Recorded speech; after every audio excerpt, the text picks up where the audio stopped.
नमस्कार विद्यार्थी मित्रों, केम छो? मजामां? आपणे संस्कृतनुं त्रीजुं काव्य छे ए भणी रह्या छीए, बराबर। संति में गुरुओ राजन एना आपणे बे श्लोक भण्या छे, बराबर। बे भणी लीधा छे। एनुं गुजराती छे ए आपणे करवुं छे। हे राजन, मैं मारी बुद्धिथी, हे राजन, मैं मारी बुद्धिथी घणा बधा गुरुओनो आश्रय लीधो छे। राजन એટલે હે રાજન, मैं એટલે કે मैं मारी बुद्धि એટલે बुद्धिथी, हे राजन, मैं मारी बुद्धिथी बहु એટલે ઘણા બધા, ગુરુઓ એટલે ગુરુઓનો, ઉપાશ્રિતા સંતિ એટલે આશ્રય લીધો છે, બરાબર। मी છે એટલે હું, ઈ એટલે અહીં, હું અહીં મુક્ત અટામી એટલે મુક્ત ભાવે ભ્રમણ કરું છું, હું અહીં મુક્ત ભાવે ભ્રમણ કરું છું। યતો એટલે જે, बुद्धि એટલે बुद्धि, उपादाय એટલે કે મેં મેળવી છે, જે બુદ્ધિ મેં મેળવી છે, તાન શ્રુણુ તે સાંભળો। ઓકે, પહેલો શ્લોક આ રીતે હતો। હે રાજન, મેં મારી બુદ્ધિથી ઘણા બધા ગુરુઓનો આશ્રય લીધો છે, હું અહીં મુક્ત ભાવે ભ્રમણ કરું છું, જે બુદ્ધિ મેં મેળવી છે તે સાંભળો। બીજો શ્લોક આ રીતનો હતો। ભૂતે હે એટલે કે અન્ય પ્રાણીઓ વડે આક્રમ્યમાણ એટલે કે આક્રમણ કરવામાં આવતા, અન્ય પ્રાણીઓ વડે આક્રમણ કરવામાં આવતા, દેવવશ અનુગ્રહ એટલે કે ભાગ્યને વશ રહેલા, તત એટલે કે તે, ધીરો એટલે કે ધૈર્યશાળી, વિદ્વાન એટલે કે વિદ્વાની, અપી એટલે પણ લાંબથી, અન્ય પ્રાણીઓ વડે આક્રમણ કરવામાં આવતા, ભાગ્યને વશ રહેલા, તે ધૈર્યશાળી વિદ્વાને પણ, માર્ગાત એટલે પોતાના માર્ગ પરથી, પોતાના માર્ગ પરથી ન ચલે એટલે ચલિત ન થવું, પોતાના માર્ગ પરથી ચલિત ન થવું, બરાબર। ક્ષિતે એટલે કે પૃથ્વી પાસેથી, પ્રથમ એટલે આ ક્ષમા ગુણનો, અન્વશિક્ષમ એટલે બોધ શીખ્યો છું, હું કૌંસમાં લખવાનું, હું શીખ્યો છું। એટલે આમ થયું, અન્ય પ્રાણીઓ વડે આક્રમણ કરવામાં આવતા, ભાગ્યને વશ રહેલા, તે ધૈર્યશાળી વિદ્વાને પણ પોતાના માર્ગ પરથી ચલિત ન થવું, પૃથ્વી પાસેથી આ ક્ષમા ગુણનો બોધ હું શીખ્યો છું। આ પૃથ્વી ગુરુ છે એમને આગળથી મેળવવામાં આવેલો પ્રથમ બોધ હતો, બરાબર। બીજું છે જલમ ગુરુ, બરાબર। જલમ છે એને ગુરુ માનેલ છે। બીજો શ્લોક એ છે। હવે આપણે આ બીજો અને એટલે આમ ગણો તો ત્રીજો અને ચોથો શ્લોક, આજે બે શ્લોક કરવા છે, વધારે શ્લોક નથી કરવા આપણે, બરાબર। જો જલમ ગુરુ સ્વચ્છ પ્રકૃતિત સ્નિગ્ધો માધુર્ય તીર્થ મૃણુનામ, બરાબર। મુનિ પુનાતિ અપામ પુનાતિ તામ મિત્રમૈક્ષ ઉપસ્પર્શ કીર્તને। આપણે આમ જોઈએ ફરીવાર, સ્વચ્છ પ્રકૃતિત સ્નિગ્ધો માધુર્ય, અહીંયા સંધિ છે, આ સ છે ને અડધો, સ એટલે એનો વિસર્ગ, બરાબર। એટલે આમ થશે માધુર્ય, સ નો વિસર્ગ માધુર્ય, પછી તીર્થભૂ એટલે આ ર છે એનો વિસર્ગ એટલે તીર્થભૂ, પછી નૃણામ આમ થશે, એટલે સંધિ આ રીતે થઈ, માધુર્ય આ સ નો વિસર્ગ, માધુર્ય સ નો વિસર્ગ, તીર્થભૂ આ ર નો વિસર્ગ, તીર્થભૂ પછી નૃણામ એમ થઈ, બરાબર। અહીંયા જોઈએ આપણે તો મુનિ, પછી આ ય છે ને, યમાં કયો સ્વર છે? અ કાઢી લીધો, યમાંથી અ કાઢી લીધો એટલે અપામ, બરાબર। ય થઈ ગયો ખોડો, ખોડા યનો ઈ થઈ જાય, ત સાથે ઈ જોડાય એટલે તી, એટલે પુનાતિ વત્તા અપામ, અહીંયા મ છે એની સાથે ઈ છે, દીર્ઘઈ, બરાબર। એટલે ઈ કાઢી લીધો આપણે, દીર્ઘઈ છે એટલે ઈ કાઢી લીધો આપણે, તો મ કેવો થઈ જશે? ખોડો, એટલે મિત્રમ વત્તા ઈક્ષા, ઓ છે એટલે એનો વિસર્ગ થઈ ગયો, મિત્રમ, પછી ઈક્ષ, પછી આમાં ઉ નીકળશે, અ વત્તા ઉ બરાબર ઓ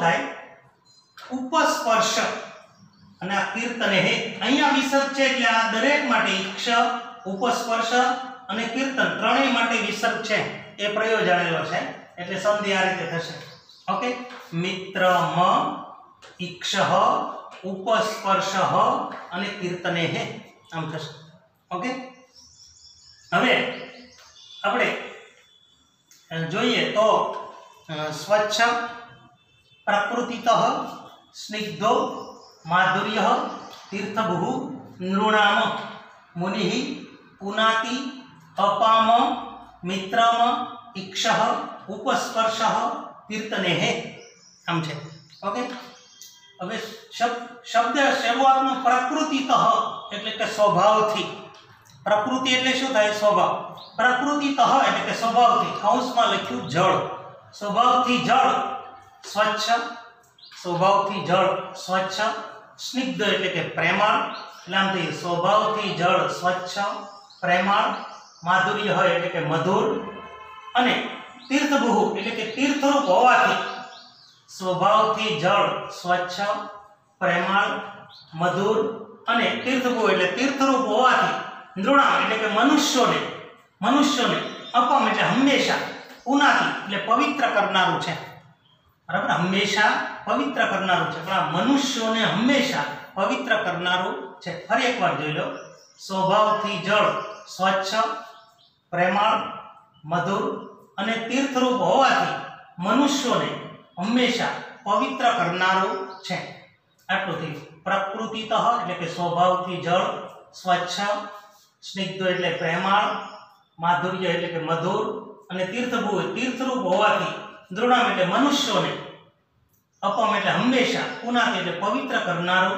છે સ્વભાવથી જળ સ્વચ્છ પ્રેમાળ મધુર અને તીર્થરૂપ હોવાથી મનુષ્યોને હંમેશા પવિત્ર કરનારું છે પછી મુનિ એટલે મુનિ પણ માટે કોઈ શબ્દ નથી મુનિ એટલે કે મુનિ પણ પછી ફરીવાર આ લેવાનું છે મુનિ પણ સ્વભાવથી સ્વચ્છ પ્રકૃતિતઃ એટલે કે સ્વભાવથી સ્વચ્છ સ્નિગ્ધ એટલે પ્રેમાળ મુનિ પણ સ્વભાવથી સ્વચ્છ પ્રેમાળ પછી અહીંયા આવવાનું ઈક્ષ એટલે પોતાની દૃષ્ટિ ઈક્ષ એટલે કે પોતાની દૃષ્ટિ ઉપસ્પર્શ એટલે કે સ્પર્શ અને કીર્તને એટલે કે મધુર વાણી વડે મુનિ પણ સ્વભાવથી સ્વચ્છ પ્રેમાળ પોતાની દૃષ્ટિ સ્પર્શ અને મધુર વાણી વડે નૃણામ એટલે કે મનુષ્યોને પણ આપણે અહીંયા લોકોને એમ લઈ લીધું બરાબર મનુષ્ય અને મધુર વાણી વડે લોકોને અપામો પુનાતિ એટલે હંમેશા પવિત્ર કરનાર છે મુનિ પણ સ્વભાવથી સ્વચ્છ પ્રેમાળ પોતાની દૃષ્ટિ સ્પર્શ અને મધુર વાણી વડે લોકોને હંમેશા પવિત્ર કરનાર છે ફરી એક વખત હજી કહી દઉં પહેલા આપણે જળ માટે આ દરેક ઉપમાઓ લીધી સ્વભાવથી જળ સ્વચ્છ પ્રેમાળ મધુર અને તીર્થરૂપ હોવાથી મનુષ્યોને હંમેશા પવિત્ર કરનારું છે કોણ જળ સ્વભાવથી સ્વચ્છ પ્રેમાળ મધુર અને તીર્થરૂપ હોવાથી મનુષ્યોને હંમેશા પવિત્ર કરનારું છે મુનિ પણ સ્વભાવથી સ્વચ્છ પ્રેમાળ પોતાની દૃષ્ટિ સ્પર્શ અને મધુર વાણી વડે લોકોને હંમેશા પવિત્ર કરનાર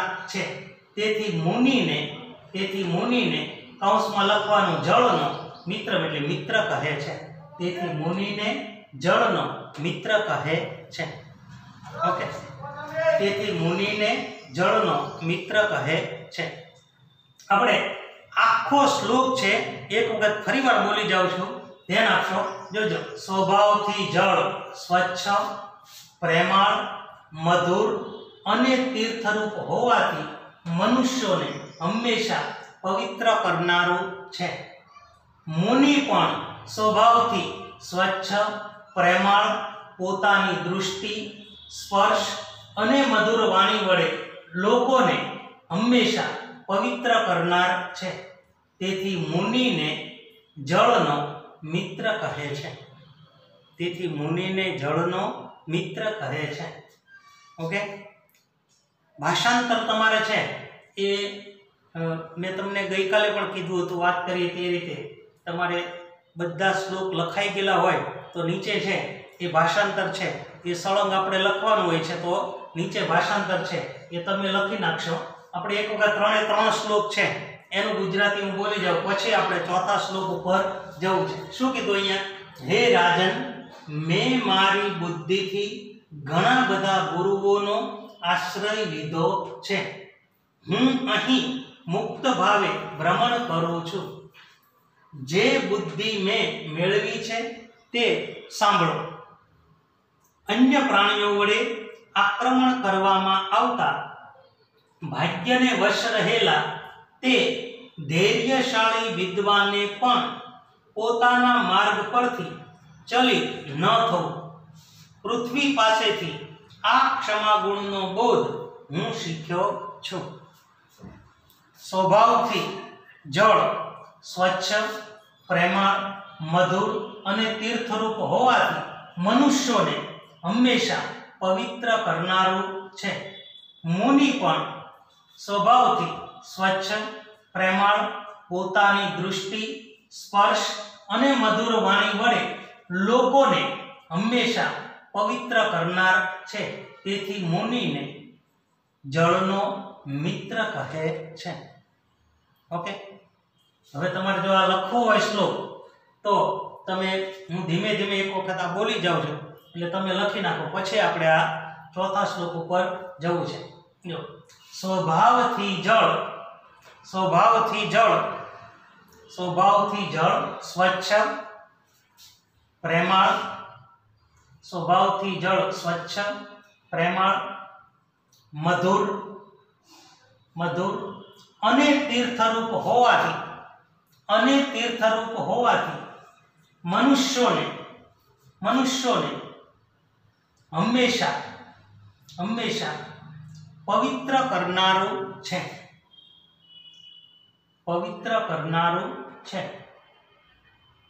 મુનિ પણ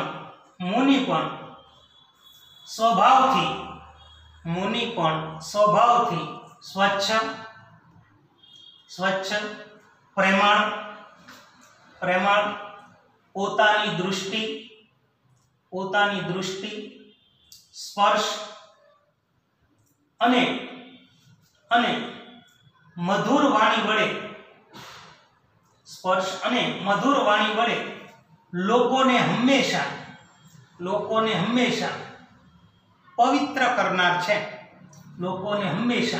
પવિત્ર કરનાર છે. તેથી મુનિને જળનો મિત્ર કહે છે. એક વખત હું હજી આનો આ તે શ્લોક બોલી જાઉં છું. જો કાંઈ ખોટું લખાણું હોય તો સુધારશો. સ્વભાવથી જળ સ્વચ્છ, પ્રેમાળ, મધુર અને તીર્થરૂપ હોવાથી મનુષ્યોને હંમેશા પવિત્ર કરનારું છે. મુનિ પણ સ્વભાવથી સ્વચ્છ, પ્રેમાળ, પોતાની દૃષ્ટિ, સ્પર્શ અને મધુર વાણી વડે લોકોને હંમેશા પવિત્ર કરનાર છે. તેથી મુનિને જળનો મિત્ર કહે છે. ઓકે, આપણે ચોથા શ્લોક ઉપર જવું છે. હવે બીજો શ્લોક હતો એમાં પૃથ્વી ગુરુ હતો, બરાબર. ત્રીજામાં જલમ ગુરુ એટલે જળ, અને ચોથો શ્લોક છે એટલે આમ ત્રીજા ગુરુ તરીકે સૂર્યને માનેલ છે, સૂર્ય ગુરુ, બરાબર.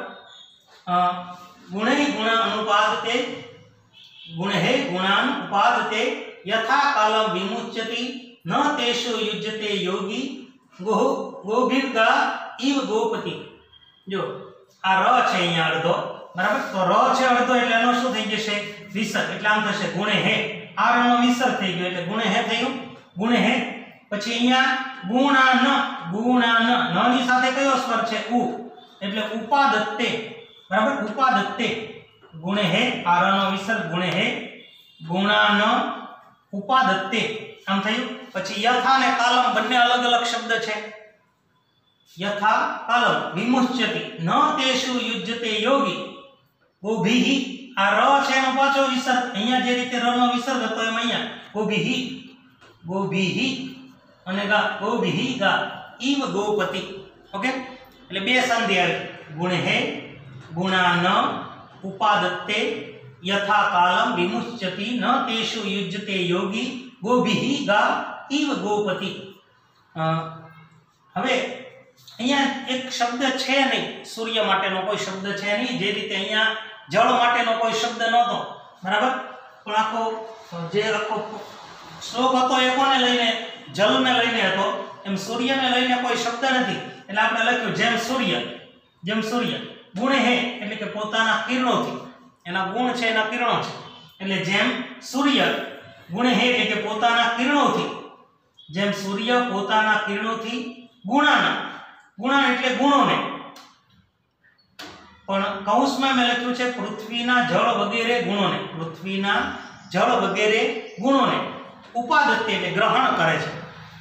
જેમ સૂર્ય પોતાના કિરણોથી, જેમ સૂર્ય ગુણ હે એટલે કે પોતાના કિરણોથી પૃથ્વીના જળ વગેરે ગુણોને ઉપાદત્તે એટલે ગ્રહણ કરે છે। જેમ સૂર્ય પોતાના કિરણોથી પૃથ્વીના જળ વગેરે ગુણોને ઉપાદત્તે એટલે ગ્રહણ કરે છે। યથાકાલમ એટલે યોગ્ય સમયે, એટલે કૌંસમાં લખ્યું અને યથાકાલમ એટલે યોગ્ય સમયે, યોગ્ય કાળે, યથાકાલમ એટલે કે યોગ્ય સમયે, વિમુચ્યતે એટલે ત્યજી દે છે, બરાબર। જેમ સૂર્ય પોતાના કિરણોથી પૃથ્વીના જળ વગેરે ગુણોને ગ્રહણ કરે છે અને યોગ્ય સમયે ત્યજી દે છે, બરાબર ને। સૂર્ય છે એ પોતાના કિરણોથી પૃથ્વીના જળને ગ્રહણ કરે છે અને સમય આવે ત્યારે શું એ પાછળનો ત્યાગ પણ કરી દે છે, એટલે આમ થયું જેમ સૂર્ય પોતાના કિરણોથી પૃથ્વીના જળ વગેરે ગુણોને ગ્રહણ કરે છે અને યોગ્ય સમયે ત્યજી દે છે, પરંતુ એના માટે કોઈ શબ્દ નથી, પણ આપણે લખ્યો કૌંસમાં વધારાના પદ તરીકે, પરંતુ તેષુ એટલે તેમાં ક્યાંય ન યુજ્યતે જોડાતો નથી, એ કોઈની સાથે જોડાઈ નથી જતો, એની સાથે જતો નથી। જોજો જેમ સૂર્ય પોતાના કિરણોથી પૃથ્વીના જળ વગેરે ગુણોને ગ્રહણ કરે છે અને યોગ્ય સમયે ત્યજી દે છે, પરંતુ તેમાં ક્યાંય ન યુજ્યતે એટલે જોડાતો નથી, પરંતુ તેમાં ક્યાંય જોડાતો નથી। ઈવ એટલે તેમ, ઈવ એટલે શું, તેમ ગોપતિ એટલે સાધુએ પણ, તેમ સજ્જને પણ, જે રીતે સૂર્ય છે એ પૃથ્વીના જળ વગેરે જે કોઈને ગ્રહણ કરે છે પણ સમય આવે એટલે એને ત્યજી દે છે। સૂર્ય છે એ ઉનાળાની ઋતુમાં પોતાના કિરણો દ્વારા જળને ગ્રહણ કરી લે અને ચોમાસું આવે ત્યારે એ પાછા જળને શું ત્યજી દે છે, બરાબર ને। એટલે જેમ સૂર્ય પોતાના કિરણોથી પૃથ્વીના જળ વગેરે ગુણોને ગ્રહણ કરે છે અને યોગ્ય સમયે ત્યજી દે છે, પરંતુ તેમાં ક્યાંય જોડાતો નથી, કોઈ જગ્યાએ એમાં જોડાતો નથી। તેમ સાધુએ પણ, ઈવ ગોપતિ તેમ સાધુએ પણ, ગોભિગા એટલે ઇન્દ્રિયોથી વિષયોને એટલે મનથી, આપણા મનની શરીરની અંદર રહેલી તમામ ઇન્દ્રિયો, તેમ સાધુએ પણ ઇન્દ્રિયોથી વિષયોને યોગી એટલે ગ્રહણ કરવામાં, હવે અહીંયા લાંબુ થોડુંક લખાણ કરેલું છે, ગ્રહણ કરવામાં અને સમય આવે ત્યજી દેવામાં આસક્ત થવું જોઈએ, એના માટે કોઈ શબ્દ છે નહીં, પણ મેં વધારાના શબ્દ તરીકે લખી નાખેલું છે, તેમ સાધુએ પણ ઇન્દ્રિયોથી વિષયોને ગ્રહણ કરવામાં અને સમય આવે ત્યજી દેવામાં આસક્ત થવું જોઈએ। આ છે એ આની નીચે લખવાનું છે, પણ ખૂબ લાંબુ થતું એટલે મેં બાજુમાં લખેલું છે।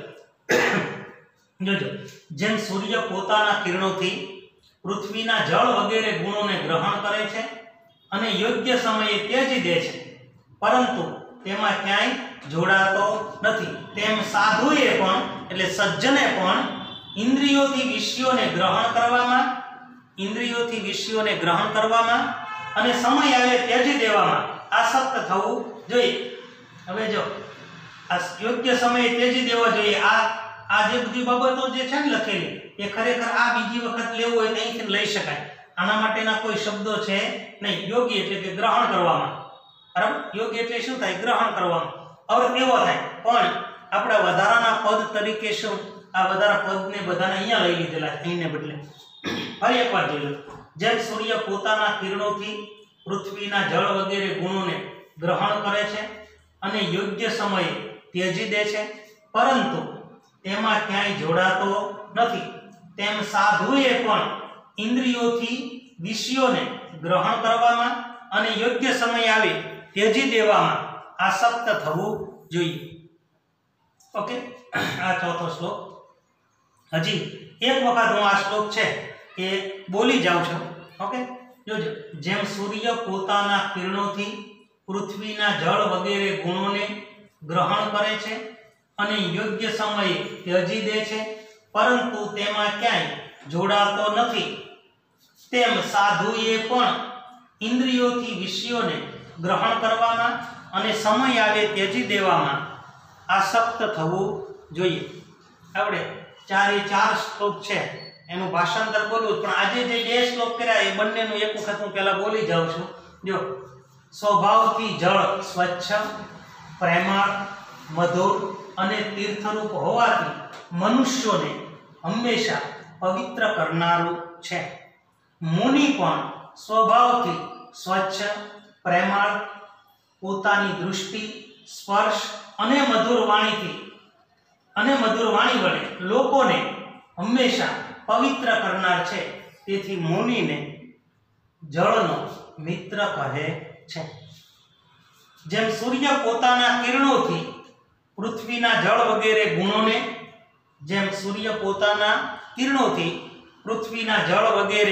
ગુણોને ગ્રહણ કરે છે અને યોગ્ય સમયે ત્યજી દે છે, પરંતુ તેમાં ક્યાંય જોડાતો નથી, તેમ સાધુએ પણ ઇન્દ્રિયોથી વિષયોને ગ્રહણ કરવામાં અને સમય આવે ત્યજી દેવામાં આસક્ત થવું જોઈએ।